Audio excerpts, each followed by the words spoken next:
બધાને મારા તરફથી નવા વર્ષના ખૂબ ખૂબ અભિનંદન. ઓકે બાળકો, ચલો આ વર્ષ તમારું ખૂબ જ સારું જાય એવી ભગવાનને પ્રાર્થના. ઓકે બાળકો, ચલો આજે આપણે ભણવાની શરૂઆત કરીએ. આજે આપણે કવિ સમ્રાટ રવિન્દ્રનાથ ટાગોર જે પાઠ ભણેલો તેની એક્સરસાઇઝ આપણે કરીશું. ઓકે, તેમાં પહેલું છે પ્રશ્નોના ઉત્તર આપો. એમાં રવિન્દ્રનાથનો જન્મ ક્યારે અને ક્યાં થયો હતો? ક્યારે અને ક્યાં? તો રવિન્દ્રનાથનો જન્મ 6 મે 1861 ના રોજ કલકત્તામાં થયો હતો. ક્યાં? કલકત્તામાં. ક્યારે?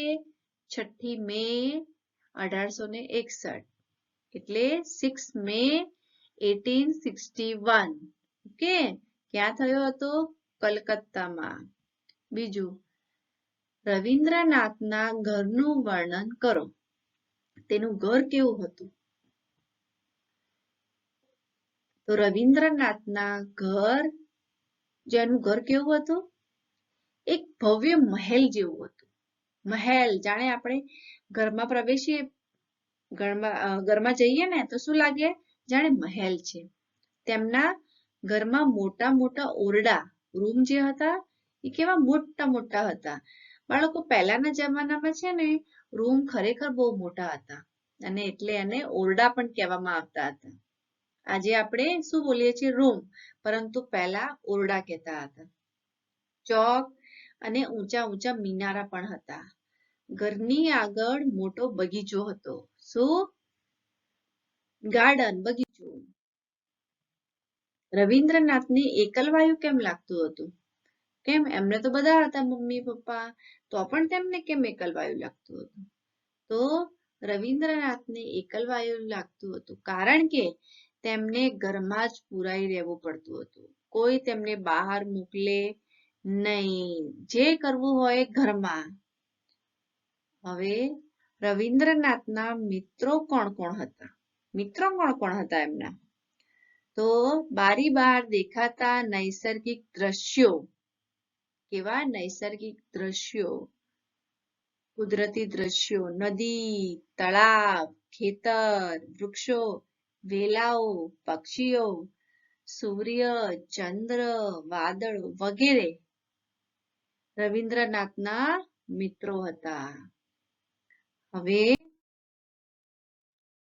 રવિન્દ્રનાથે કઈ શિક્ષણ સંસ્થાની સ્થાપના કરી?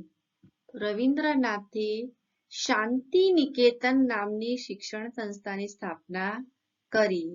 કઈ શિક્ષણ સંસ્થા? શાંતિ નિકેતન. શાંતિ નિકેતનમાં કયા વિષયોનું શિક્ષણ આપવામાં આવે છે? તો શાંતિ નિકેતનમાં સંગીત, નૃત્ય, નાટક,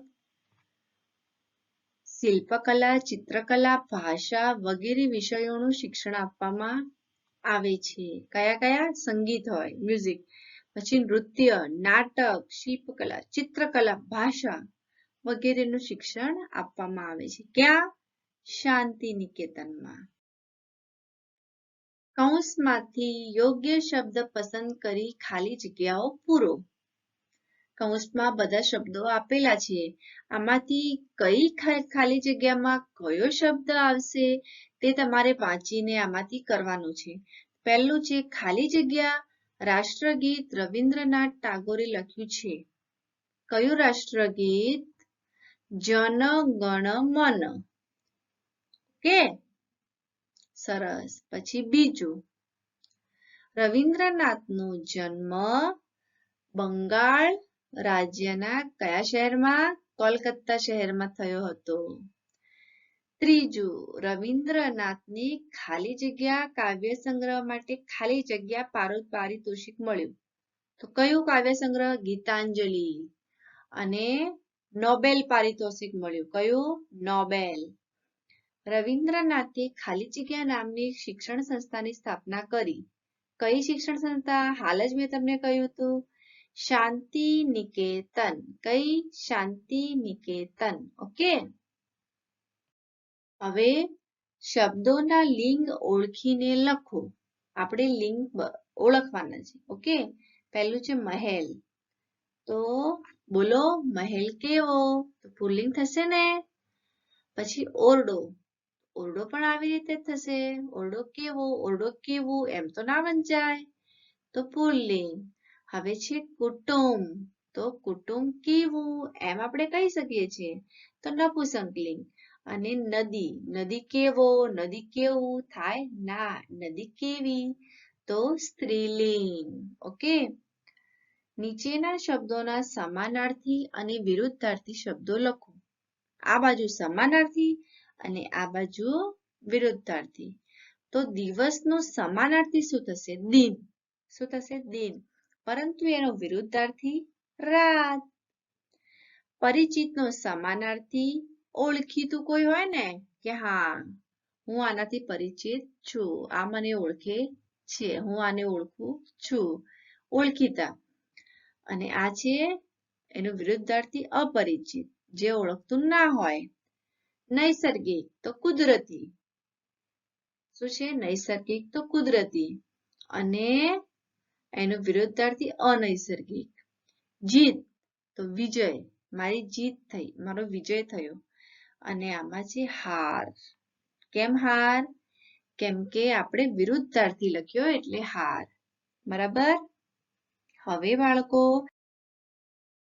તમારું હોમવર્ક જુઓ. આજે શું છે? Page number 55 and 56 writing. હવે રાઇટિંગ લખ્યું છે મેમે એટલે એવું નથી કે તરત આવીને લખી કાઢવાનું છે. તમે પહેલા ચેપ્ટરને વાંચો, એને સમજો અને પછી લખો. ઓકે? તો પેજ નંબર 56 સુધી તમારે બધાને પતી જવું જોઈએ. કંઈ બાકી ના હોવું જોઈએ. ઓકે? જ્યારે પણ સ્કૂલમાંથી બુક્સ લેવામાં આવશે તો બાળકો તમારું કમ્પ્લીટ હોવું જોઈએ. એક પણ શબ્દ, એક પણ અક્ષર આપણે બાકી રાખવું નહીં. ઓકે? અને જાતે લખવું. એવું નથી કે દાદા દાદી કે મમ્મી પપ્પા કે કોઈ એલ્ડર ભાઈ બહેન હોય કોઈથી લખાવાનું નહીં, જાતે લખવાનું છે. ઓકે? તમે કેવું પણ લખશો ચાલશે, પરંતુ જાતે લખવાનું છે. ઓકે બાળકો? સરસ. ચલો હવે આપણે મળીશું નેક્સ્ટ વિડીયોમાં. બાય. Thank you.